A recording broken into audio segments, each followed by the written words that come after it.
Hi, You. everybody. We're doing episode 4 of Sober.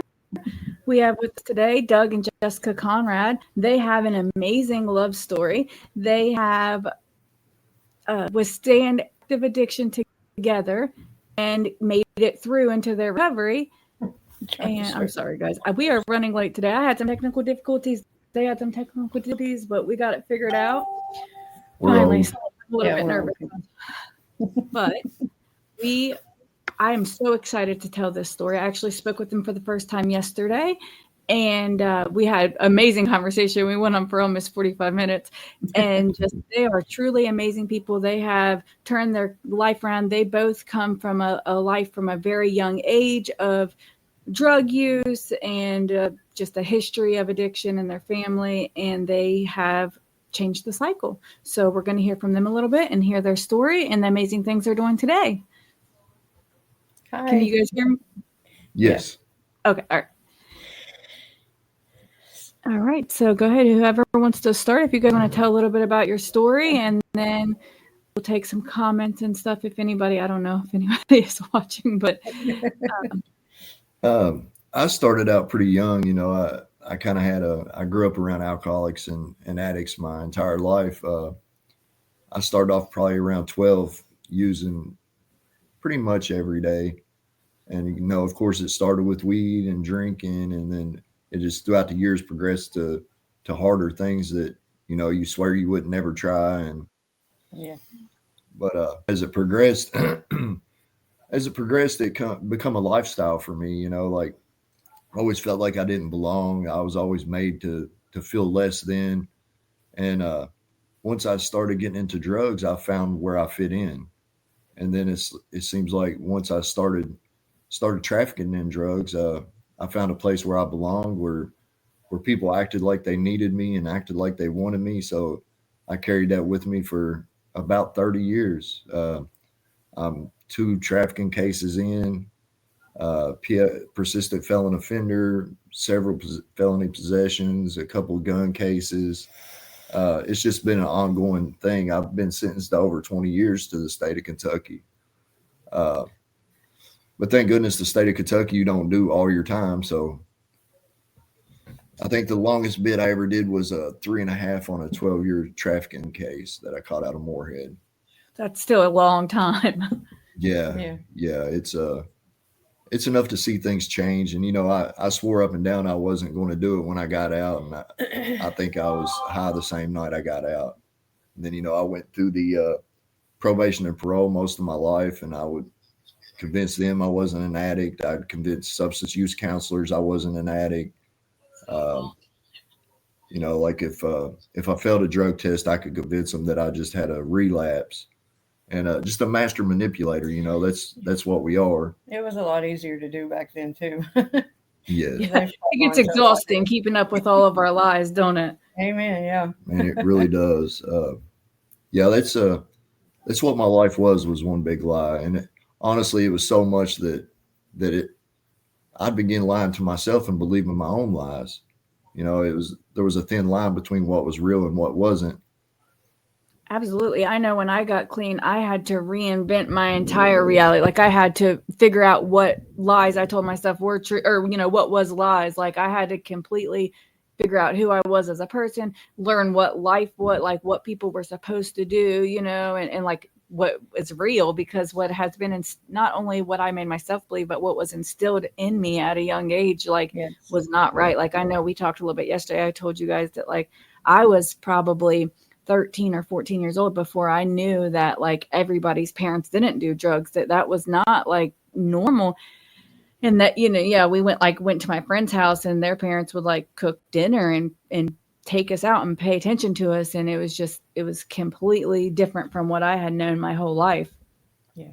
Yeah. It's like I shared with when I was talking to you yesterday, like it took me a lot of years to realize my life wasn't normal. And then even as an adult, like I carried on with the negative behaviors. And it took me many years, honestly, just until just a few years ago to realize how messed up I was and to realize how much damage had been caused. Some of it I caused myself and some of it wasn't. Sorry, But, guys. yeah. Oh, you're all right. Both of my parents, my mom did not use drugs ever. But my dad did. He was an alcoholic, but she gave him an ultimatum when we were really young it was either the drinking or us. So he quit drinking and switched over to drugs. He was involved in drug activity as a teenager himself and stuff. So, uh, but he had a lot of mental issues. Mom had a lot of mental issues that he caused. You know, he was abusive in almost every way, physically, mentally, emotionally. He was abusive. And I don't know, when we were about, I don't know, I was like 16 or 17. My brother was about 19 when they divorced after about 20 years of marriage. And he was losing, we were growing out of the house and stuff. And I guess he was afraid of losing everybody. So he started giving me pills and things. And before I knew it, I was an addict before I knew what an addict was. But myself, I also had started drinking and things, at a very early age. About, I think 14 is the first time I actually remember taking a drink. And then by my senior year, I was drinking every single night, So that's kind of where I got to where I was. But yeah, it's been a process now. Trying I'll have 2 years in October, and like trying to figure out who I am without drugs and alcohol has been a journey. It's been all kinds of emotions, just trying to figure out now at 44 years old, what am I supposed to do with my life? What's my next chapter look like? How to live a normal life. How to be normal, live normal. What is normal? Yeah, like Yeah. you guys really are an inspiration. We have people commenting on TikTok saying you guys are awesome, and cool. I really think that you're good. I know that I got different screens up. You guys ever think that I'm like not paying attention? I am just checking comments on other, You're fine. everywhere else. We understand. But like I cannot believe, like, I want to talk a little bit about like the struggle you guys told me. And of course you don't have to share anything live that you don't want to, but about when you were both in recovery and you were in separate facilities and you guys still made it work. Like, and everyone was telling you guys that it wouldn't work. And you said, screw them, Absolutely. Yeah. That's one reason, like we had talked about, doing this podcast. And that was one reason, because there was a long time we wouldn't get clean because the first time we tried to get clean, everybody told us we wouldn't make it. Yeah. So that's one of the reasons we didn't try very hard, because we wanted to be together. Yeah. I mean, that was the most important thing, really, to me anyway. I know that drugs take over your life and they run every aspect of your life. You have to work around your addiction. But that was the one thing I was sure of. We were told that if we both don't get clean, if we both can't get clean, then we have a 0% chance of making it as a married couple. And even if we did, it was still very slim. Right. So for a long time, we didn't even consider really getting clean. We had talked about it, but we both knew that if we both weren't ready, it probably wasn't going to work. So, and she was ready way before I was. Like she kept telling me, you need to shut it down. You need to stop. You're going to go to jail, which of course she's usually always right. You know what I mean? No, I mean, I had the epiphany one day that meth was going to be the end of us. Yeah. And I told him that. And it daggone almost did. I mean, it took us into deeper depths of darkness than I ever honestly. I get emotional talking about it, but I would have never. I feel like, it changed me as a person. Yeah, absolutely. Once you do things like when we're in our active addiction and we do things that like terrible things, and it changes us because now we have to live with that forever, and it's hard. It's so hard. I think every addict experiences something like that, where you get to the point where you realize that I'm not the same person that I was. And there is no going back, completely. Like we can change and we can work to be better and work to, to help and repay our debt, but we can't take that stuff back, and it will never revert back as a person completely how we were. And it was like, for me, like I'd been going for so long, like I honestly didn't know who I was. I've always been an addict. Right. I've always trafficked in drugs. So for me, it was, we'll get back to what you were asking. I'm sorry. But no, look, we're for fine. me, We it got was time. learning to live a whole nother life. Like I knew when I got out this time that I wanted to be clean. Yeah. And that's why we chose a sober living, in which we were in bad terms anyway, because when I left her with the world a mess.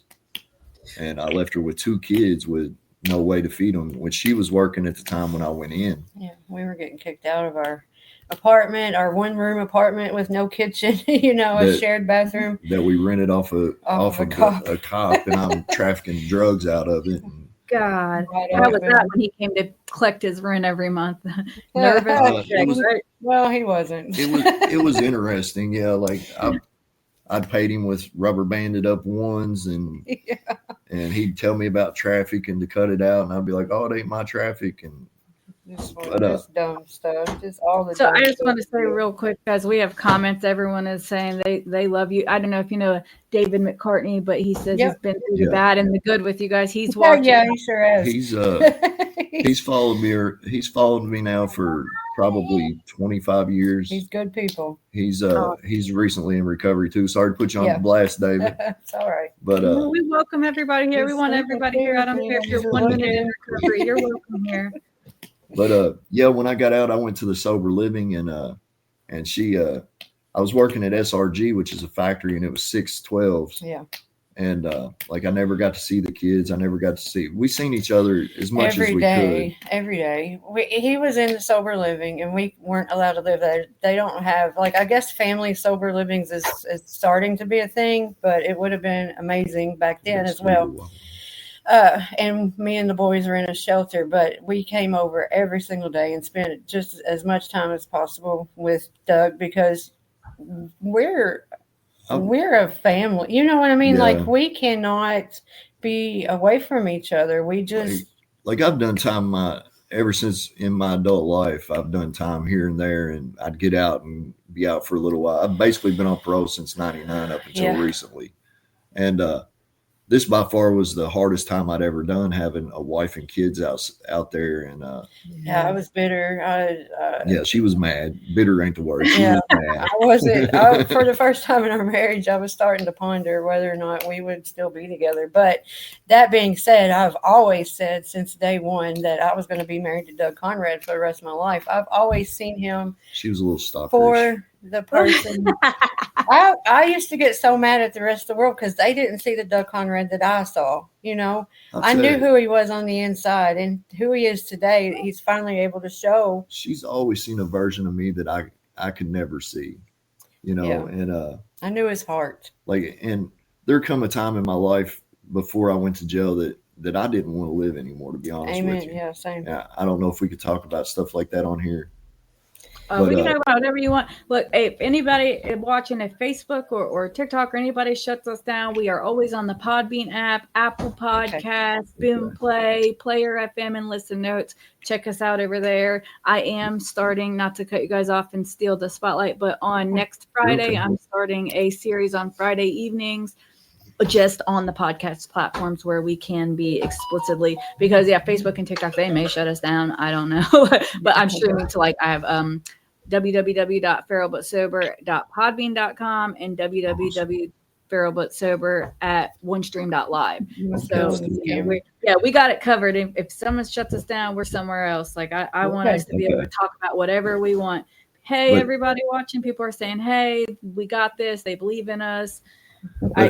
Your story, I was so excited. Like, when you guys agreed to do this segment, I was so freaking excited to tell your, like, who does not love a love story with a happy ever ending? Like, it's been an ugly love story, to be honest. It's not been the prettiest for by far, but it is a love story nonetheless. You won't be seeing us on Lifetime anytime soon. Hey, but it's a real love story. That's real life. And this ain't no fairy tale. The world is not a movie. Like, you guys found each other. I want to talk about the fact that, you guys said, when I guess you had got a divorce and Doug had just got out of prison, and you guys messaged each other on Facebook, and you said that you knew right away, like you were like, Yeah, his life was I'm over. going to be married to him, forever. Like, this is it. Yeah. And like, it's so crazy how God does stuff, like when my dad always said it to me. My dad, God rest his soul, he's gone now, but he always told me, when you know, you know.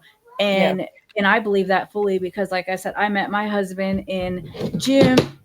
We got married in December, and we had our first kid the next July, all within the first year. Like, yeah.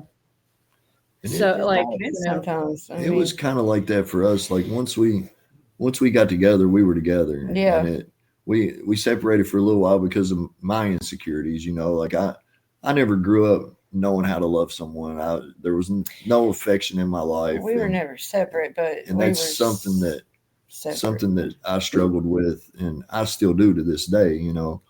And but I do want to say though, like what I was just saying, I got to a point in my life to where I didn't want to be here anymore.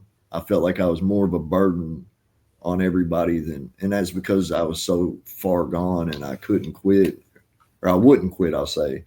And my goal was to push everybody away, and I just could not push her away. It was like no matter what I did, she wouldn't go away, which now that I look back, I'm so thankful for, because I wouldn't be sitting here talking to you today.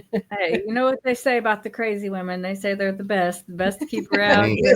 Loyal, like yeah. But yeah, we all got a little crazy in us, right? Just because I knew I was right, But when you know, I said, But I got out from doing that 3.5 years, and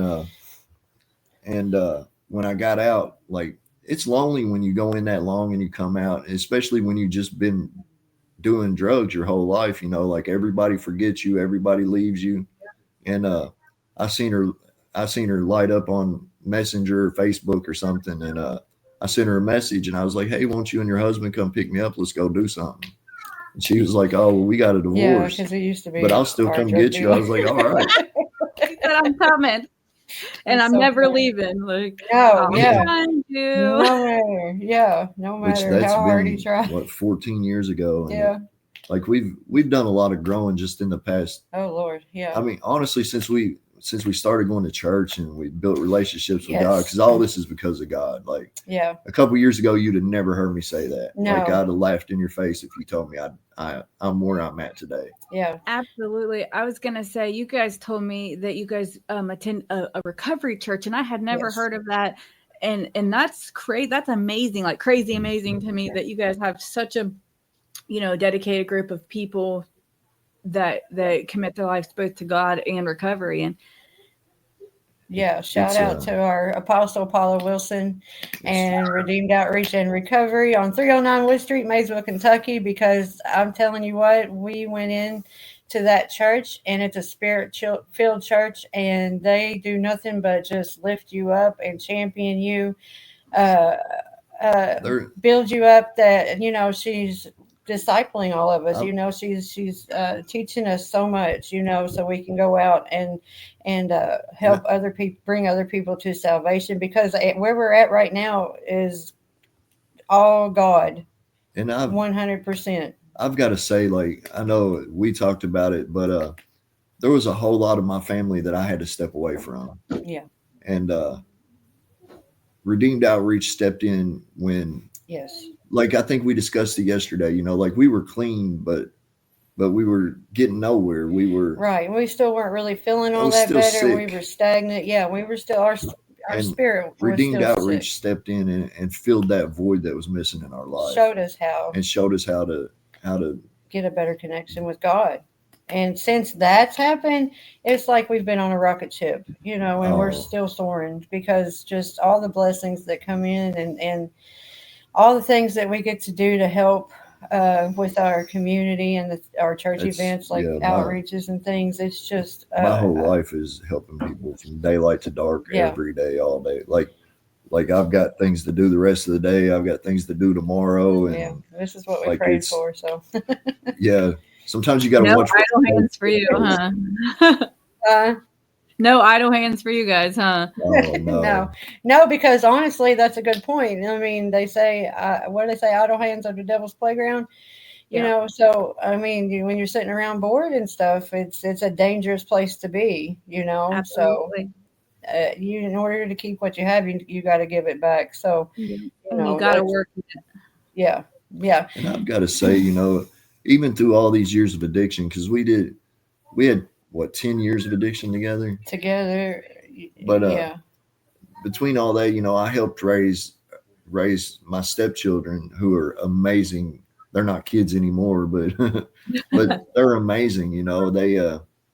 They show me the utmost respect. They taught me how to love, and yeah. then our kids are very respectful. Our two sons, and like I don't know how they've turned out the way they have. I guess like We were doing something right with them. Respect is a big deal, so we wanted to, teach them respect. You know, Absolutely. And that does say something about you guys that, even in your active addiction, because I know you guys aren't, don't have very much like clean time in. So if your kids, they're that old, you guys must have at least been doing something right, trying to.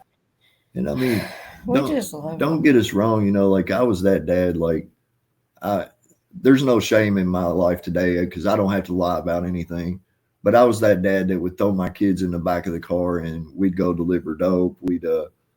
My son's been through a house raid. We've dealt with social services 2 or 3 times. Yeah, Uh, like it wasn't, like I said, it wasn't a pretty love story, but we've survived a lot that yeah, a a lot of lot. I feel a lot of other couples wouldn't have made it through. Like we were told to separate by social services. Yeah, yeah. It's been a journey to say the Yeah. least. But you know, But today, like the people that are in our lives, like I'm going to give a shout out to Jonathan Gay, the Commonwealth yeah, Attorney yes, for this absolutely. area. He goes out of his way to show his support for the recovery community, and Hmm. like he's He really shows up, there, and he shows up, and he comes to drug court cookouts with his family, and just something different. And he's trying to make a difference. And and he is, because that's a huge boost. she left. Are we still alive? No.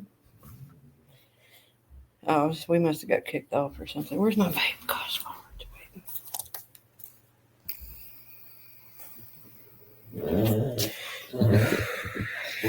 oh yeah, I needed to tell her about if they hear her dog snoring. I don't know if we're still live or not. Okay, here she is. Okay.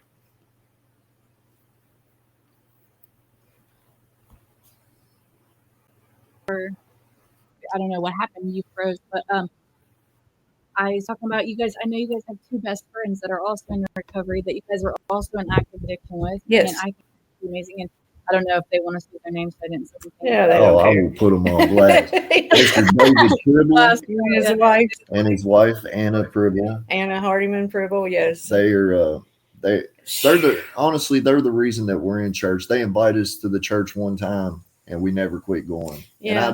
I honestly, I'll be quiet here in just one second. You But don't know.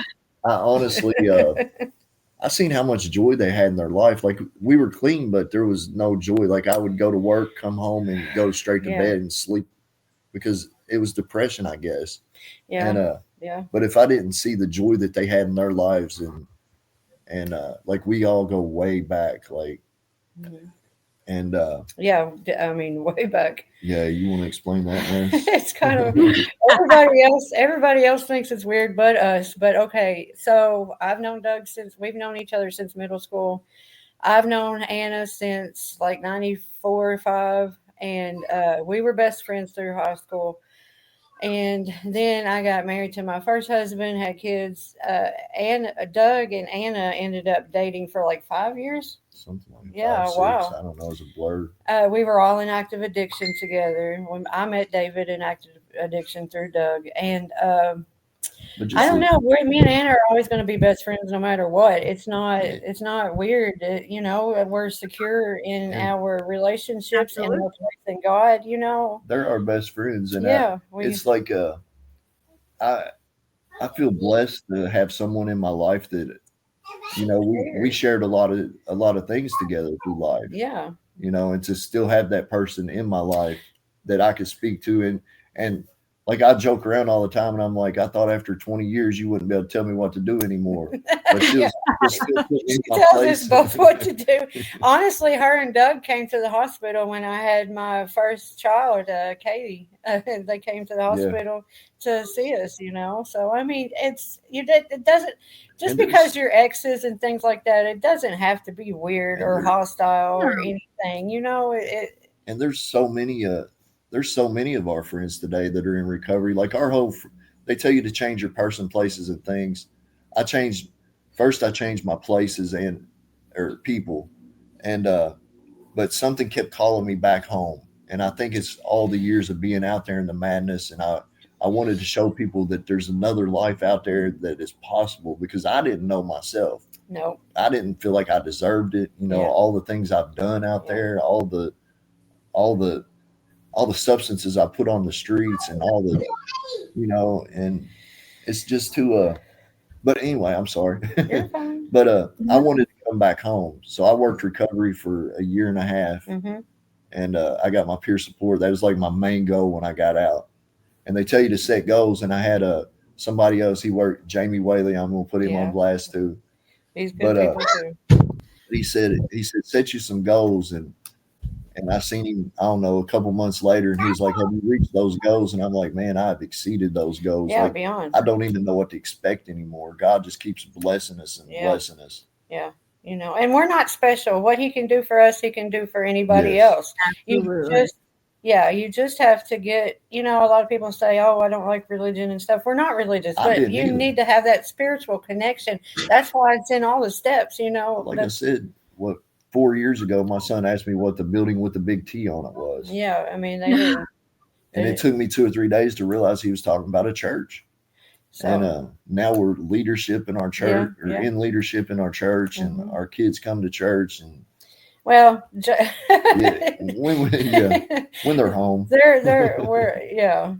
we're working on that, but they do come quite a Hey, kids bit. are tough, man. It's an environment for them, so you know. But Zane's all about it, of course. But you know, but we're getting it's very important that we instill that into their lives, you know, so that they can, even if one day they can stray, like I did, I strayed, but God will call you back, you know.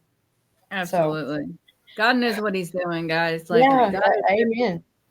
and All I'm right, not, go ahead. anything on anybody, but just that's what I believe, and I think that Right. he takes care of us, and he knows. Like I was talking to my daughter the other day about she's actually going to get saved this weekend and tomorrow, Amen. Yay. and we were talking about it, yeah, and she said her preacher had told her something along the lines of like God has to ask you to be saved or something, and she was very confused because she thought, like I don't know, and I was like Yeah. talking about how he calls to you, and I just think that it just put me in mind of you guys, how you said like right away you knew, and you guys like did not give up even when everybody, you said like your therapists and counselors at your facilities were telling you like you have like no percent chance, and you guys were Oh, like, Yeah. and we had people that were like when I went to jail, people would make up things and tell her, Yeah, and it was people would ridiculous. make up things when I They got want you to out, and fail. They do. like like like Not, today, I try to watch I don't the know if things that was I the right thing do. to say, but I try to watch the things I do because I know that they're, and this might sound conceited or whatever, but I don't mean it like that. But I know people are watching. Either they're watching to see how far we can go, or they're watching to see if we yeah, fail. yeah, And so I try to carry myself different today. yeah, Like the man I am today is not the man I was 3 years ago when I went in. And yeah. you know, Same for me. Yeah, today I'm a real father. Today I'm a real husband.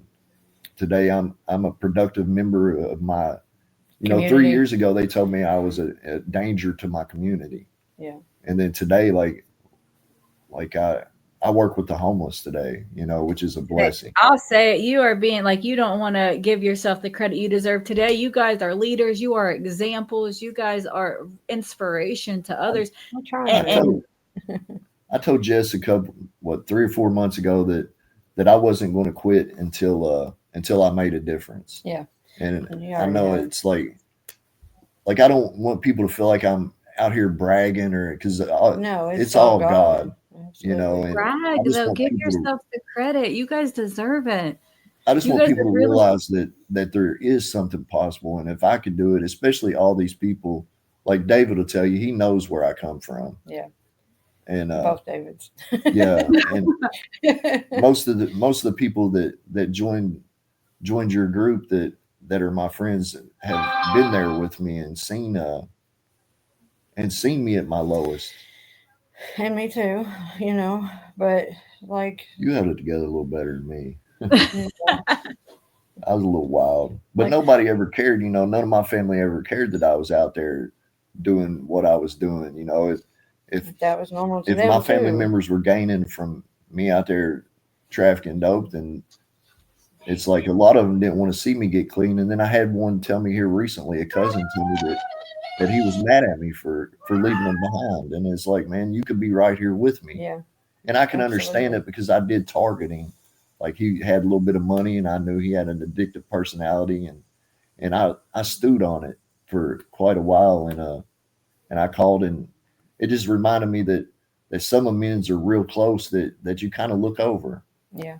and I had looked over my whole family, you know, because I took advantage of my whole family. If they did the slightest bit of drugs, I'm trying to get them to buy every bit. Yeah. yeah.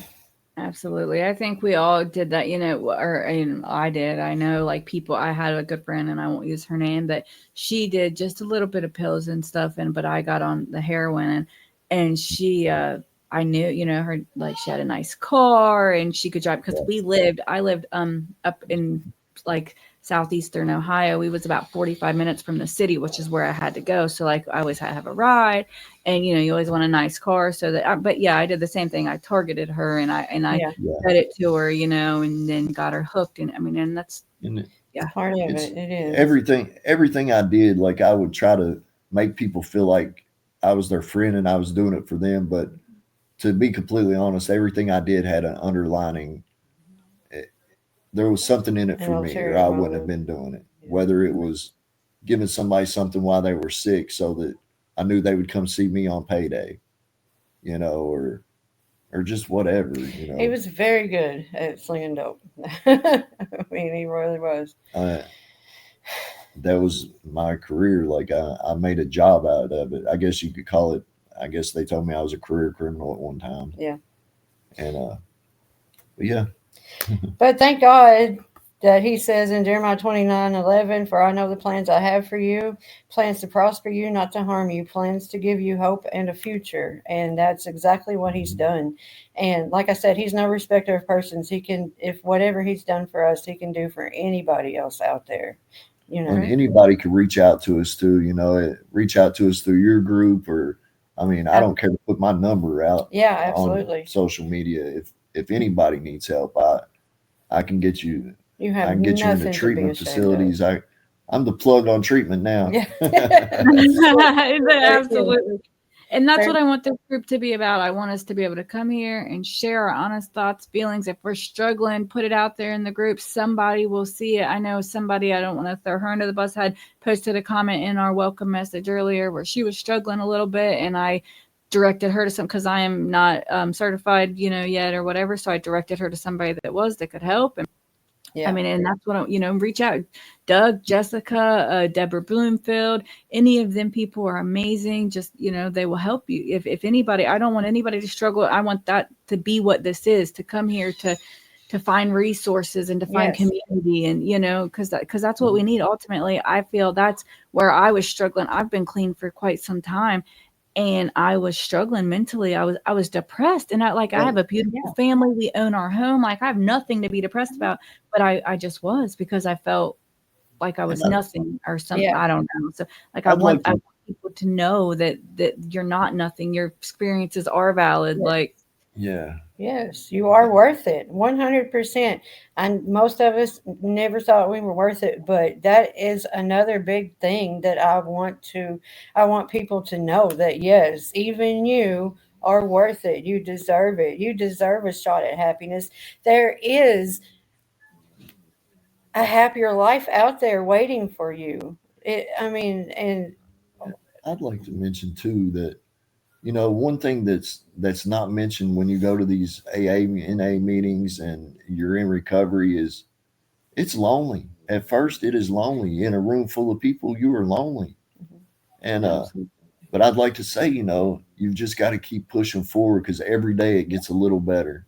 You know, some days are worse than others. I've been blessed to where I don't really have triggers, but I know other people do. Mm-hmm. And all I can say is pray and talk to God about it because I feel God took that from me. He did. And that's the only way that I would succeed because I'm weak. I had went and started the MAT program. I know it's a very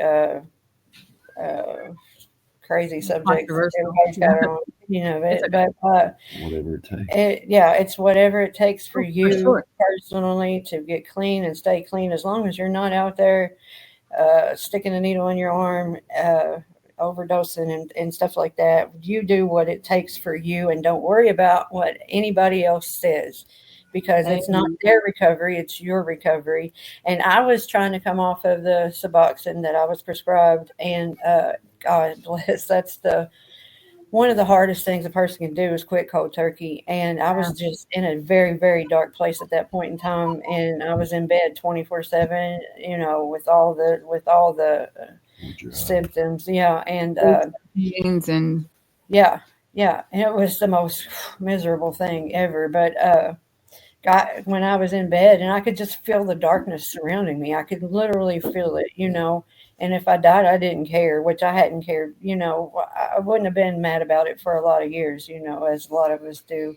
But, and I feel like God told me, get up out of this bed and go to that church and throw yourself into every single thing that they offer, or else you're just going to lay here and die. That's what I did. And once we started doing that, slowly, things started better and better, for both of us, our whole family, like that.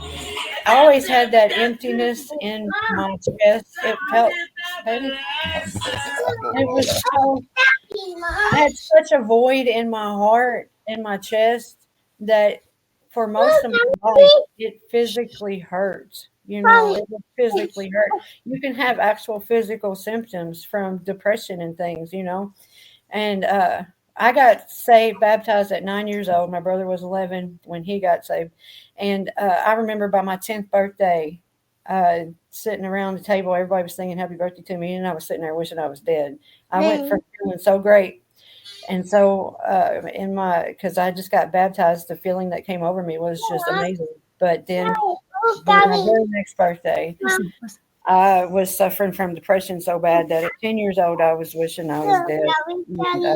And it continued like that for all the way up until about 2 years ago, So, a year ago, really. So, I mean, it's to go from such a dark place at such a young age to, I'm going to cry, where we're at today. It's just the most craziest. Could have never convinced us years ago. No, that's, and that's why I can't give enough credit to God in our church because, I mean, really, it's black and white, I mean. It is work, but it ain't. Yeah, it ain't as hard as you would think. Yeah, that's not all I did. I mean, like I started seeing a therapist and started talking about, because our pastor's also a therapist, but I started, because I know these things are necessary. You do have to put in the work, but it definitely got a lot brighter and a lot easier this past year. I mean, you just got to hang in there no matter what. And you know that if you're, I don't know what I'm trying to say really, but I mean, we know that our marriage and our family, and it's in God's hands now. It's but we've always known that this marriage and our family is what we wanted, and what was right for us. So it causes you to really put up that fight that you have to put up. I mean, you guys fought hard for a long time too. I want to say, I don't know if we've said so far on here how long you guys have been together, but it's like 14 years, right? Yeah, 14 years together, and we'll be married 13 years in October. Well, which is also the same age as our oldest son. So we had him very quickly. I think 3 months into our relationship, I found out I was pregnant, and And I thought I couldn't have kids. yeah, we both thought he couldn't have kids because he was what 32, 3 years old when we for the first time he had a child. So we were both convinced it didn't matter; he couldn't have kids anyway. But God said, "Yeah." God knows. God knows what he's doing. It wasn't time. It wasn't time Right. yet. Yeah. So, yeah, that's it exactly. And that's been another thing that we've always felt so strongly about. Like, I mean, it had to be uh, right, a match made in heaven. It had to be because he didn't have kids with nobody else for all those years, and it Get wasn't this for from me. lack of trying. Get So, this from me. Absolutely meant to be. Hey. I mean, you guys, and I know that we talked a little bit yesterday about, Doug, you said like how it feels to have that you'll see like cops stop you at the gas station now and be like, they have arrested you so many, how many Yeah. times, and now they're congratulating you and wanting to work with you. And Yeah. I mean, I actually got to go to a police training not long ago in Moorhead and talk to I'm going to say 60 or 70 cops about addiction and recovery and what they can do and to help. there were several of them that I knew personally and knew me personally. They And, never knew my name until I married Doug Conrad. I'll tell you that. I'll tell you, I also, like once I got out and got to doing better, I contacted the local sheriff's department and I apologized to them, and wow. they are, I'll give a shout out to Tim Smith too, the Fleming County Sheriff. Like he's trying to do things different. And, since I've started doing the right thing, I've gotten nothing but the utmost respect from the local police department. And, Absolutely. a lot of them really do just want to help. Like, I know we think like Yeah. when we're in our addiction and they arrest us and we're like, they're assholes, but really we're the assholes. We're the ones out here doing what we're not supposed to be doing. God knows what we're getting arrested for, Yeah. I will say it has to be so disheartening for them to see the same people because they know what we do. They a know. lot of them went to school with us, even. I mean, they know us. But to see us and know we're dying and we're killing ourselves, and they think we're just dumb, but that's where they're getting this training now to where they're starting to see that it's an issue that's not going to be fixed by brute force. It's going to be fixed by some caring, some love. I truly believe that mental health and substance abuse go hand in hand. Absolutely. Do you guys know Stephen Cooper?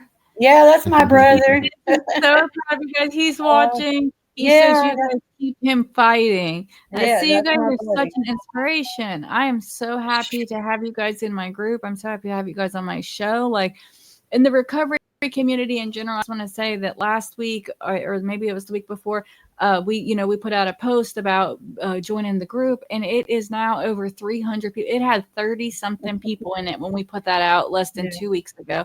Like the recovery community is unbelievably supportive. Like my husband can't believe, because he is not, an addict at all. So like he could not believe how much support I got from people that I didn't even know. Right. Like just it's.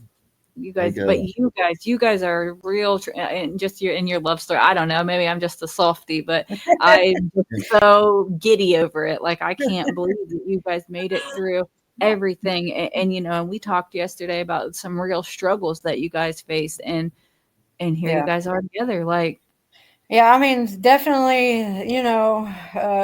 the devil didn't want us to make it. That's for sure. Because he definitely tried. He pulled out all the weapons, against us and stuff. But it's kind of weird, it's weird to say like we're an inspiration or whatever. But we gave God our yes. Whatever it is you need us and want us to do, send us. We'll do it. And that's where we're at now. We're doing the things that whatever it is that comes our way, somebody asks us to do, we do it because it's so important that that we help people, that we just want to help save everybody, really. I mean, I'm the same way. I know, like, I have a brother and he's still in active addiction, and I want him to quit so bad. Like, and I want to make him, and you can't, but like, I want to. I just want to like tie him up and throw him in the basement. Like something. That's where the Casey law come from, I believe. He's in Ohio, or I would Casey law his ass so fast. Yeah. After I got clean, it's like I've noticed myself kind of getting frustrated because I know how easy it was. Like not necessarily easy ain't the right word, No, at all. but like that's my one regret that I didn't do this so long ago. Yeah. And then it's like I see the people that I grew up with still out there like that, and I'm like, man, you can do it too. And they're like, I don't know, man. Yeah. And like the recovery community, like I know you were talking about needing 100 followers for this, and I just happened to get on there and look, and you're at 100 right now. Yeah. Oh, am I good? Well, Yeah. next week we can stream to the page. What it is the comments. Like I can only see it just as Facebook Yeah. user when I'm on to my profile, and I don't know. I just get full access on the page. So Yeah. but that's amazing. See, like it, and that was just this morning. That was, I mean, hours ago. Like Yeah. It's we have that's a one thing I've question. noticed about the recovery community. I'm sorry, No, you go ahead. but you know, they pick each other up, and Yeah. Absolutely. we help each other out, and we, you know, people see you're trying to do something good too, so everybody's going to get behind you. Right. You know, and that's what I love about it. Like it's we're all in it together, you know, and I think most people want to help other people get the same thing they've got. Yeah, because We've struggled and we've hurt for way too long. it's an amazing Absolutely. place to be. You know, Yeah. I mean, And that's why I said, like, I want this to be just a space, and I want everybody to support it here. I know we talked earlier about like whatever works for everybody, like whatever recovery pathway people Absolutely. take. I don't care if you guys use Matt. I know we talked a little bit last week about marijuana maintenance. About I have recently been in contact with somebody. They practice something called recovery dharma. It's like secular Buddhism. I'm learning about it still, but like you know, whatever works for you. Like if you smart recovery, yes, smart recovery. all kinds of stuff. So many and you know, whatever, and combine them together, guy, whatever works for you. Like literally, you know, you'll figure something out. Like if you want it, you'll figure it out, you know? Yeah. We have a question though from the audience that I think is going to be really cute is what is your favorite thing about each other? Oh gosh, everything. I love him. He's perfect. I love him so much. I don't know about all that. This is that. I'm like butterflies in my stomach for you guys. Like, I don't know. I don't give her enough credit sometimes, I know, and that's part of my flaws. But she stuck through this by me when there's times she shouldn't have. You know, there's times that she should have gave up and walked away, and there's times that. But no. What was the question? What's your favorite thing about each other? But yeah, that would probably be it. That she and I think I said it earlier. You know, she saw a version of me that I even now. You know, like our minds are our own worst enemy, and I still fight that feeling of not being enough and not being good enough. And I've lost friends recently because they felt the same way, and they didn't want to be here. And excuse me. But yeah, she's always there for me, you know, and that's something that I've never had. Yeah, undying loyalty. And I mean, that was my like favorite thing about your guys' story is just that, like, I don't know, like you guys just didn't quit, even when like everything was telling you to, everything in the world was saying, give it up, you know, let it go. And I was telling my husband after we talked yesterday a little bit about how like when you go to like a treatment, that is like they tell you like let go of your relationships, and like they pretty much say leave whoever you're with it, you know. And I know why they do, and it's necessary for a lot of people, but like the fact that you guys just knew and you were like, no, I'm not doing that, you know. Like absolutely not. I know you said like game on, like no way. Like, I'm tired of being a statistic. Like those were your guys' quotes. Like, and it might not make sense, but I'd invested a lot of emotion and a lot of, I can't say the word, vulnerability that I never shared with anyone else, you know. And it's like he's such a strong person, and it's like, you know, I don't know. I just like you a little bit, I guess.